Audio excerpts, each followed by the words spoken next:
Hi friends, ಹೇಗಿದ್ದೀರಾ? To generation ಚಾನಲ್ಗೆ ಸ್ವಾಗತ. ಈ ದಿನ ನಿಮ್ಮೊಂದಿಗೆ ಶೇರ್ ಮಾಡುತ್ತಿದ್ದೇನೆ ಫ್ರೆಂಡ್ಸ್. ಹಲಸಿನ ಹಣ್ಣಿನ ಇಡ್ಲಿ ತುಂಬ ಚೆನ್ನಾಗಿರ್ತದೆ, ತುಂಬ ಟೇಸ್ಟಿಯಾಗಿರ್ತದೆ. ಈಗ ಹಲಸಿನ ಹಣ್ಣು ಸೀಸನ್ ಅಲ್ವಾ, ನೀವು ಒಮ್ಮೆ ಟ್ರೈ ಮಾಡಿ, ಚೆನ್ನಾಗಿರ್ತದೆ ನೋಡಿ. ಮಕ್ಕಳಿಗೆ ಮಾಡಿಕೊಡಿ, ಇಷ್ಟಪಟ್ಟು ತಿಂತಾರೆ. ಹಾಗೆ ಫ್ರೆಂಡ್ಸ್, ನನ್ನ ಚಾನಲನ್ನು ಲೈಕ್ ಮಾಡಿ, ಶೇರ್ ಮಾಡಿ, ಸಬ್ಸ್ಕ್ರೈಬ್ ಮಾಡಿ ಫ್ರೆಂಡ್ಸ್. ಯಾರಾದರೂ ಸಬ್ಸ್ಕ್ರೈಬ್ ಮಾಡದೆ ನೋಡ್ತಿದ್ರೆ ಸಬ್ಸ್ಕ್ರೈಬ್ ಮಾಡಿ, ಸಪೋರ್ಟ್ ಮಾಡಿ.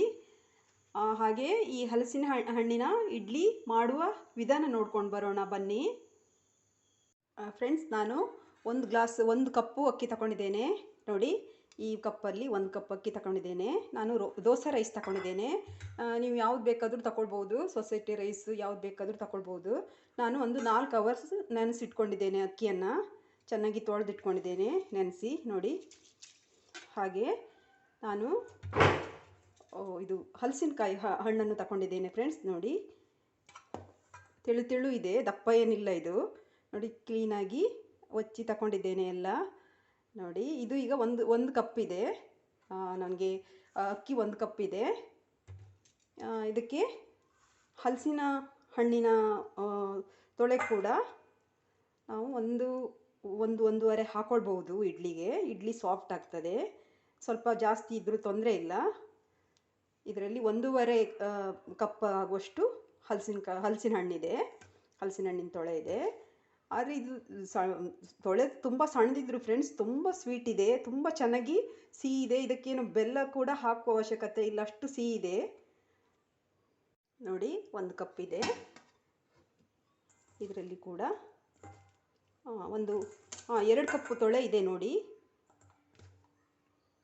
2 ಕಪ್ ಇದೆ. 1 ಕಪ್ ರೈಸಿಗೆ ನಾನು 2 ಕಪ್ಪು ತೊಳೆ ಹಾಕ್ಕೊಂಡಿದ್ದೇನೆ. ಹಾಗೆ ದಪ್ಪ ತೊಳೆ ಆದರೆ ಇದು ಕಟ್ ಮಾಡ್ಕೊಳ್ಬೇಕಾಗ್ತದೆ ಫ್ರೆಂಡ್ಸ್. ಚಿಕ್ಕ ಚಿಕ್ಕ ತುಂಡು ಮಾಡಿ ಇಟ್ಕೊಳ್ಬೇಕಾಗ್ತದೆ. ಇಲ್ಲಾಂದರೆ ಮಿಕ್ಸಿಗೆ ಹಾಕಲಿಕ್ಕೆ ಚೆನ್ನಾಗಿರೋದಿಲ್ಲ, ಅದು ರುಬ್ಲಿಕ್ಕೆ ಕಷ್ಟ ಆಗ್ತದೆ. ಇದು ತುಂಬ ತಿನ್ನಿದೆ ಅಲ್ವಾ, ತುಂಬ ತೆಳು ಇದೆ ಅಲ್ವಾ, ಹಾಗಾಗಿ ಇದು ಕಟ್ ಮಾಡುವ ಅವಶ್ಯಕತೆ ಇಲ್ಲ. ಹೀಗೆ ಇದ್ರೂ ಕೂಡ ಅದು ರುಬ್ತದೆ. ಹಾಗೆ ಫ್ರೆಂಡ್ಸ್, ನಾನು ಒಂದಿಷ್ಟು ಕಾಯಿ ತಗೊಂಡಿದ್ದೇನೆ ನೋಡಿ. ಇಷ್ಟು ತಗೊಂಡಿದ್ದೇನೆ, ಜಾಸ್ತಿ ಏನು ತಗೊಳ್ಳಿಲ್ಲ. ಜಾಸ್ತಿ ಹಾಕೋದ್ರಿಂದ ಅದರದ್ದು ಆ ಸ್ಮೆಲ್ ಇರುವುದಿಲ್ಲ ಫ್ರೆಂಡ್ಸ್. ಅದಕ್ಕೋಸ್ಕರ ನಾನು ಸ್ವಲ್ಪ ಕಾಯಿ ತುರಿ ತಗೊಂಡಿದ್ದೇನೆ, ಒಂದು ಟೇಸ್ಟಿಗಷ್ಟೇ ತಗೊಂಡಿದ್ದೇನೆ. ಈಗ ಎಲ್ಲವನ್ನು ನಾವು ಒಂದು ಮಿಕ್ಸಿ ಜಾರಿಗೆ ಹಾಕ್ಕೊಳ್ಬೇಕಾಗ್ತದೆ.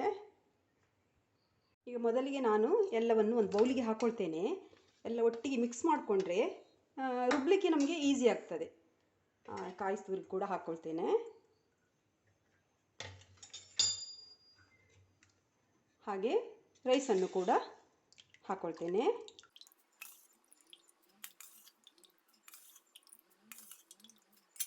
ನೋಡಿ, ಎಲ್ಲವನ್ನು ಹಾಕ್ಕೊಂಡಾಗಿದೆ. ಈಗ ನಾನು ಇದಕ್ಕೆ ಉಪ್ಪನ್ನು ಕೂಡ ಸೇರಿಸ್ತೇನೆ. ಉಪ್ಪನ್ನು ಕೂಡ ಈಗಲೇ ಸೇರಿಸ್ತೇನೆ, ಮತ್ತೆ ನೋಡ್ಕೊಂಡು ಹಾಕ್ಕೊಳ್ಳೋಣ ಫ್ರೆಂಡ್ಸ್. ಇಲ್ಲಿ ಒಂದು 10 ಕಾಳು ಪೆಪ್ಪರ್ ತಗೊಂಡಿದ್ದೇನೆ. ಇದನ್ನು ಹಾಕ್ಕೊಳ್ಳೋಣ, ಚೆನ್ನಾಗಿರ್ತದೆ. ಈ ಹಲಸಿನ ಹಣ್ಣಿನ ಇಡ್ಲಿಗೆ ನಾವು ಪೆಪ್ಪರ್ ಹಾಕೋದ್ರಿಂದ ಒಂದೊಳ್ಳೆ ಘಮ ಬರ್ತದೆ, ಚೆನ್ನಾಗಿರ್ತದೆ. ನೀವು ಕೂಡ ಹಾಕಿ ನೋಡಿ. ಹಾಗೆ ಫ್ರೆಂಡ್ಸ್, ನಾನು ಬೆಲ್ಲ ಹಾಕೋದಿಲ್ಲ. ಬೆಲ್ಲ ಅದು ಅಂದರೆ ಹಲಸಿನ ಹಣ್ಣೆ ಸ್ವೀಟ್ ಇದೆ ತುಂಬ, ಅದಕ್ಕೋಸ್ಕರ ನಾನು ಬೆಲ್ಲ ಹಾಕೋದಿಲ್ಲ. ನೀವು ತಿಂದು ನೋಡುವಾಗ ಗೊತ್ತಾಗ್ತದೆ. ನಮಗೆ ಸಪ್ಪೆ ಅನಿಸಿದರೆ ನೀವು ಬೆಲ್ಲ ಹಾಕ್ಕೊಳ್ಳಿ, ನಾನು ಹಾಕೋದಿಲ್ಲ, ಆಯಿತಾ? ಹಾಗೆ ಫ್ರೆಂಡ್ಸ್, ಎಲ್ಲವನ್ನು ಚೆನ್ನಾಗಿ ಮಿಕ್ಸ್ ಮಾಡ್ಕೊಳ್ಳೋಣ. ಒಟ್ಟಿಗೆ ರುಬ್ಲಿಕ್ಕೆ ಚೆನ್ನಾಗಾಗ್ತದೆ. ಓಕೆ, ಸ್ವಲ್ಪ ಮಿಕ್ಸಿ ಜಾರಿಗೆ ಹಾಕ್ಕೊಳ್ಳೋಣ. ಓಕೆ, 2 ಸರಿ ರುಬ್ಬೋದು, ಒಂದು ಸರಿ ಆಗೋದಿಲ್ಲ. ಹಾಕಿದರೆ ನುಣ್ಣಗಾಗೋದಿಲ್ಲ, ತುಂಬ ಸಾಫ್ಟ್ ಆಗಬೇಕು, ಸ್ಮೂತ್ ಪೇಸ್ಟ್ ಆಗಬೇಕು. ಅದಕ್ಕೋಸ್ಕರ ಸ್ವಲ್ಪ ಹಾಕಿದ್ದೇನೆ. ಇದು ನೆಕ್ಸ್ಟ್ ಹಾಕ್ಕೊಳ್ತೇನೆ ಫ್ರೆಂಡ್ಸ್. ಇದಕ್ಕೆ ನಾನು ಒಂದು 1/4 ಟೀ ಸ್ಪೂನು ಹಲ್ದಿ ಪೌಡರ್ ಹಾಕ್ಕೊಳ್ತೇನೆ, ಅರಿಶಿನ ಪೌಡರ್, ಯಾಕೆಂದರೆ ಕಲರಿಗೋಸ್ಕರ.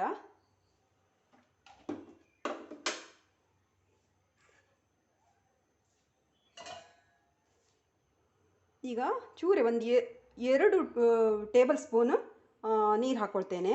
ಜಾಸ್ತಿ ಹಾಕ್ಕೊಳ್ಳಿಕ್ಕೆ ಹೋಗಬೇಡಿ, ಒಂದು ಸ್ಪೂನ್ 2 ಸ್ಪೂನ್ ಅಷ್ಟೇ ಹಾಕ್ಕೊಳ್ಳಿ. ಯಾಕೆಂದರೆ ತುಂಬ ನೀರಾದರೆ ಇಡ್ಲಿ ಚೆನ್ನಾಗಿ ಬರೋದಿಲ್ಲ, ನೀರಾಗ್ತದೆ ನೋಡಿ ಫ್ರೆಂಡ್ಸ್. ತುಂಬ ನುಣ್ಣಗೆ ರುಬ್ಬಿದ್ದೇನೆ ನೋಡಿ. ಹೀಗೆ ಸ್ಮೂತಾಗಿ ಪೇಸ್ಟ್ ಆಗಬೇಕು. ತುಂಬ ಚೆನ್ನಾಗಿ ಬರ್ತದೆ ಇಡ್ಲಿ ಹೀಗೆ ಸಾಫ್ಟ್ ಆದರೆ. ಹಾಕ್ಕೊಳ್ತೇನೆ. ಆದರೆ ನೀವು ರುಬ್ಬುವಾಗ ತುಂಬ ಟೈಟ್ ಆಗ್ತದೆ ಮತ್ತು ಮಿಕ್ಸಿ ಹೀಟ್ ಆಗ್ತದೆ ಫ್ರೆಂಡ್ಸ್. ಅದಕ್ಕೆ ಒಂದು 10 ನಿಮಿಷ ಬಿಟ್ಟು ನೀವು ಇದು ಮಾಡಿ ಮಿಕ್ಸಿ ಮಾಡಿ ಆಯಿತಾ. ಇಲ್ಲಾಂದರೆ ಇದು ಹಲಸಿನ ಹಣ್ಣು ಸ್ವಲ್ಪ ಟೈಟ್ ಆಗ್ತದೆ, ಅದು ರುಬ್ಬುವಾಗ ಮಿಕ್ಸಿ ಸ್ವಲ್ಪ ಹಿಡಿತದೆ. ಅದಕ್ಕೆ ಒಂದು ಸ್ವಲ್ಪ ಬಿಸಿ ಬಿಸಿ ಆಗ್ತದೆ, ಅದಕ್ಕೋಸ್ಕರ ಒಂದು 5 ನಿಮಿಷ ಬಿಟ್ಟು ಮಾಡಿ, ಆಗ ಚೆನ್ನಾಗಾಗ್ತದೆ. ಆದರೆ ಈ ಥರ ತೆಳು ಇದ್ದರೆ ಇದು ತೊಳೆ ಅದಷ್ಟೇನಿದಾಗೋದಿಲ್ಲ. ಈ ದಪ್ಪ ತೊಳೆ ಬೇಗ ರುಬ್ಬುವುದಿಲ್ಲ, ತುಂಬ ಸ್ವಲ್ಪ ಅದು ಹಿಡಿತದೆ ಮಿಕ್ಸಿ ಜಾರು ಪಕ್ಕ ರನ್ ಆಗೋದಿಲ್ಲ. ಅದಕ್ಕೆ ಸ್ವಲ್ಪ ನೀವು ನಿಲ್ಲಿಸಿ ಮಾಡಿ, ಆಗ ಚೆನ್ನಾಗಾಗ್ತದೆ ಫ್ರೆಂಡ್ಸ್. ಎಲ್ಲ ಒಟ್ಟಿಗೆ ಮಿಕ್ಸ್ ಮಾಡೋಣ. ಅದು 2 ಸರಿ ರುಬ್ಬಿದ್ದಲ್ವ, ಹಾಗಾಗಿ ಉಪ್ಪು ಕೂಡ ಈಗಲೇ ನೋಡಿಕೊಂಡು ಬೇಕಿದ್ದರೆ ಸೇರಿಸ್ಕೊಳ್ಬೋದು. ಅದೇ ನೀವು ಬೆಲ್ಲ ಕೂಡ ನೀವು ಸ್ವೀಟ್ ಇಲ್ಲ ಅಂದರೆ ನೀವು ಬೆಲ್ಲ ಕೂಡ ಹಾಕ್ಕೊಳ್ಬೋದು. ಹಲಸಿನ ಹಣ್ಣು ಸ್ವೀಟ್ ಇಲ್ಲ ಅಂದರೆ ಚೆನ್ನಾಗಾಗ್ತದೆ. ಕೆಲವೊಂದು ತುಂಬ ಸಿಹಿ ಇರ್ತದೆ, ಕೆಲವೊಂದು ಸ್ವಲ್ಪ ಸಪ್ಪೆ ಬರ್ತದೆ ಹಲಸಿನ ಹಣ್ಣು. ಆ ಸಪ್ಪೆ ಇರುವಾಗ ಸ್ವಲ್ಪ ಬೆಲ್ಲ ಸೇರಿಸ್ಕೊಂಡ್ರೆ ಆಯಿತು. ಸಿಹಿ ಇಷ್ಟಪಡುವವರು. ಇಲ್ಲ ನ್ಯಾಚುರಲ್ ಆಗಿ ಇರಲಿ ಅಂದರೆ ಬೆಲ್ಲ ಸೇರಿಸ್ಕೊಳ್ಳೋದೇನು ಬೇಡ. ನಾನೀಗ ಇದು ಸ್ವೀಟ್ ತುಂಬ ಇದೆ, ಅದಕ್ಕೋಸ್ಕರ ನಾನು ಬೆಲ್ಲ ಹಾಕಲಿಲ್ಲ. ಯಾವಾಗಲೂ ನೀವು ಸಕ್ಕರೆ ಎಲ್ಲ ಹಾಕ್ಲಿಕ್ಕೆ ಹೋಗಬೇಡಿ ಫ್ರೆಂಡ್ಸ್, ಬೆಲ್ಲನೇ ಹಾಕಿ, ಚೆನ್ನಾಗಿರ್ತದೆ. ಓಕೆ, ಇದು 1 ಗಂಟೆ ನಾನು ಮುಚ್ಚಿಡ್ತೇನೆ ಫ್ರೆಂಡ್ಸ್. ರೆಸ್ಟಲ್ಲಿ ಇರಲಿ. ಆಮೇಲೆ ನಾನು ಇಡ್ಲಿ ಮಾಡ್ತೇನೆ. 1 ಗಂಟೆ ಮುಚ್ಚಿಡ್ತೇನೆ, ಆಮೇಲೆ ಇಡ್ಲಿ ಮಾಡೋಣ. ಓಕೆ ಫ್ರೆಂಡ್ಸ್, ನಮ್ಮ ಇಡ್ಲಿ ನಾವು ಮಾಡ್ಕೊಳ್ಳೋಣ. ನೋಡಿ 1 ಅವರ್ ಆಗಿದೆ. ನೋಡಿ, ಇಡಬೇಕಂತನೂ ಇಲ್ಲ, ಕೂಡಲೇ ಮಾಡ್ಬೋದು, ರುಬ್ಬಿದ ಕೂಡಲೇ ಮಾಡ್ಬೋದು. 1 ಅವರ್ 2 ಅವರು ಇಡ್ಬೋದು. ಕೆಲವರು ಓವರ್ ನೈಟ್ ಕೂಡ ಇಟ್ಟು ಬೆಳಿಗ್ಗೆ ಮಾಡ್ತಾರೆ, ನೈಟ್ ಇಟ್ಟು ಬೆಳಿಗ್ಗೆ ಮಾಡ್ತಾರೆ, ಹೇಗೂ ಕೂಡ ಮಾಡ್ಬೋದು. ನಾನು 1 ಅವರ್ ಅಷ್ಟೇ ಇಟ್ಟಿದ್ದೇನೆ. ಈಗ ಇಡ್ಲಿ ಮಾಡುವ. ಈಗ ನಾನು ಇಡ್ಲಿ ತಟ್ಟೆ ಇಟ್ಕೊಂಡಿದ್ದೇನೆ. ಇದಕ್ಕೆ ತುಪ್ಪ ಹಚ್ಕೊಳ್ಳೋಣ. ತುಪ್ಪ ಹಚ್ಕೊಂಡ್ರೆ ಚೆನ್ನಾಗಿರ್ತದೆ ಟೇಸ್ಟು, ಮತ್ತು ತೆಗಿಲಿಕ್ಕೆ ಚೆನ್ನಾಗಿ ಬರ್ತದೆ. ಎಣ್ಣೆಗಿಂತ ನಾವು ತುಪ್ಪ ಹಚ್ಕೊಂಡ್ರೆ ಚೆನ್ನಾಗಿರ್ತದೆ ಆಯಿಲ್ಗಿಂತ ಫ್ರೆಂಡ್ಸ್.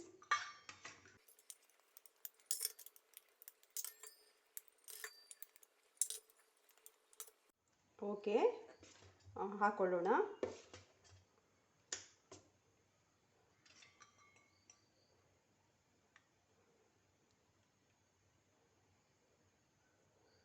ಒಂದು 3/4 ಹಾಕ್ಕೊಂಡ್ರೆ ಸಾಕು ಫ್ರೆಂಡ್ಸ್, ತುಂಬ ಹಾಕ್ಲಿಕ್ಕೆ ಹೋಗಬೇಡಿ.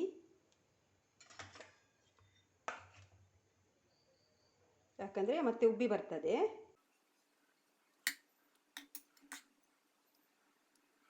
ಇಡ್ಲಿ ಪಾತ್ರೆ ಕೂಡ ನಾನು ಬಿಸಿಗಿಟ್ಟಿದ್ದೇನೆ. ಅದು ತುಂಬ ನೀರು ಕಾದ್ಮೇಲೆ ಇಟ್ಟರೆ ಚೆನ್ನಾಗಾಗ್ತದೆ ಇಡ್ಲಿ.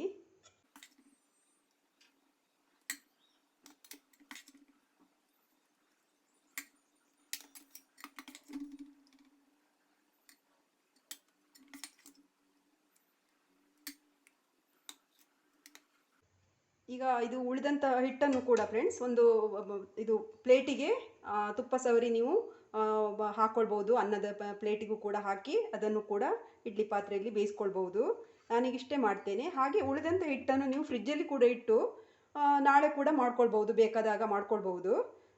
ಚೆನ್ನಾಗಿ ಫ್ರಿಜ್ಜಲ್ಲಿ ಇಟ್ಕೊಂಡ್ರೆ ಮತ್ತೆ ಕೂಡ ಮಾಡ್ಕೊಳ್ಬೋದು. ಹಾಗೆ ನಾನು ಇಷ್ಟನ್ನೇ ಮಾಡ್ಕೊಂಡಿದ್ದೇನೆ ಈಗ ಫ್ರೆಂಡ್ಸ್. ಇದು ಸ್ವಲ್ಪ ಶೇಕ್ ಮಾಡಿ ಚೆನ್ನಾಗಿ ಸೆಟ್ ಆಗ್ತದೆ.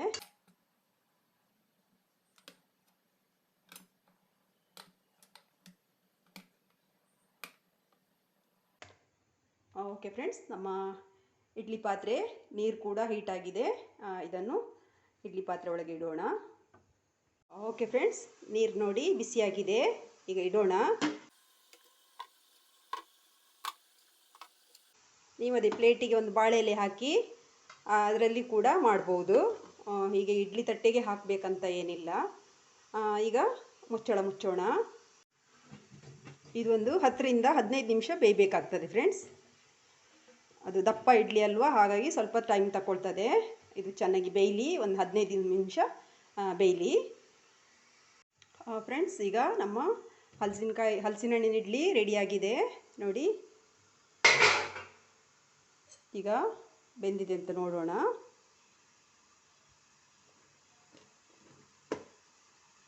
ಬೆಂದಿದೆ ನೋಡಿ ಫ್ರೆಂಡ್ಸ್. ಯಾಕೆಂದರೆ ಹೀಗೆ ಹಾಕಿದರೆ ಇದಕ್ಕೆ ತಾಗಲಿಲ್ಲ ಅಂದರೆ ಹಿಟ್ಟು ಬೆಂದಿದೆ. ಈಗ ಬೆಂದಿದೆ ಅಂತ ಈಗ ಆಫ್ ಮಾಡೋಣ.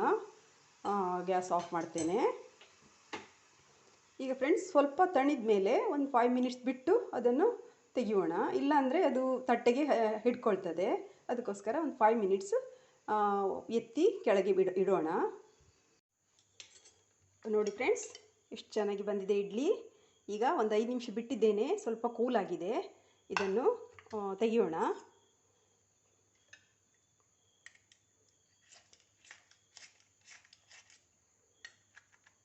ನೋಡಿ, ತುಂಬ ಈಸಿಯಾಗಿ ಬರ್ತದೆ.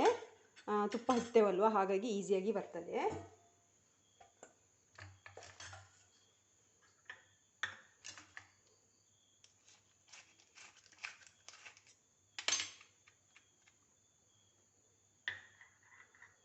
ತುಂಬ ಟೇಸ್ಟಿಯಾಗಿರ್ತದೆ ಫ್ರೆಂಡ್ಸ್.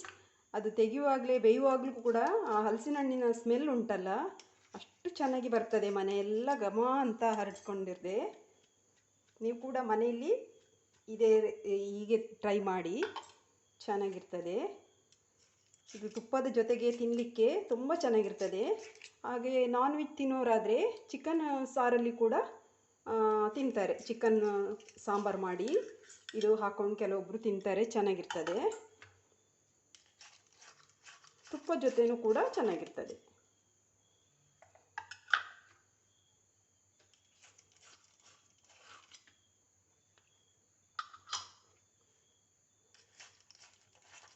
ಈಗ ಹಲಸಿನ ಹಣ್ಣಿನ ಸೀಸನ್ ಅಲ್ವಾ, ನೀವು ಕೂಡ ಮನೆಯಲ್ಲಿ ಒಮ್ಮೆ ಟ್ರೈ ಮಾಡಿ. ಓಕೆ ಫ್ರೆಂಡ್ಸ್, ನೋಡಿ ಎಷ್ಟು ಚೆನ್ನಾಗಿ ಬಂದಿದೆ, ನೋಡಿದ್ರಾ? ಓಕೆ ಫ್ರೆಂಡ್ಸ್, ಸರ್ವ್ ಮಾಡೋಣ.